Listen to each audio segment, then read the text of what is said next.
I think a lot of people are finally starting to realize just how dishonest the media are when they talk about what's happening in Palestine as clashes.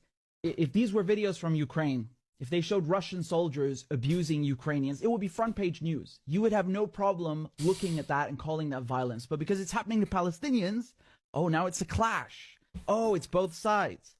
Look, man, when you have gangs of uniformed thugs draped in riot gear bursting into a mosque and shooting people with tear gas while they're praying, that's not a clash. That's literally the definition of brutality. And this idea that if Palestinians dare to throw a rock in self-defense at somebody that's tear gassing them, that they're somehow equally to blame. I mean, what is this colonial slave mentality? Like, how dare you defend yourself?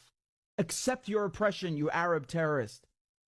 Man, I don't understand people who can sit there and watch an entire people being humiliated, subjugated, and ruthlessly oppressed every day by an occupying military force, and then attribute equal blame to unarmed Palestinian civilians. I mean, how morally bankrupt do you have to be to utter such a thing?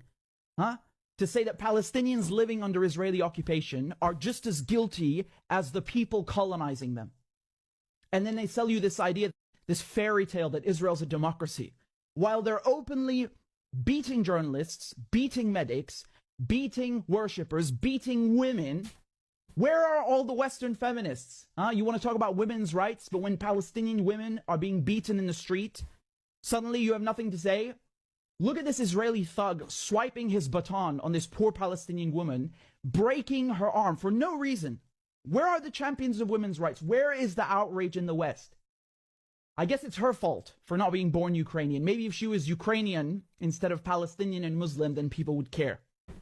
Do you know how insulting that is to go into a holy place while people are praying during Ramadan, beat them up, handcuff them, and just throw them around like sacks of meat? I'm not even Muslim, and I am insulted. I'm offended.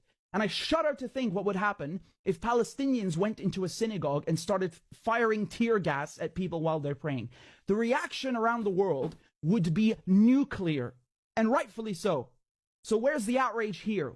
Why the double standard? How can the media see images of this, of Palestinians being handcuffed and thrown around in a place of worship, and all they do is make excuses for Israel?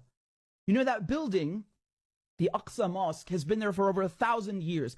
Look how they smashed the windows and the doors like it's some used car. And this is the second year in a row that the Israelis have done this. And the last time, a war broke out. You know, Palestinians are living 2-3 generations as refugees on their own land. They have no state, they have no equal rights, no armed forces.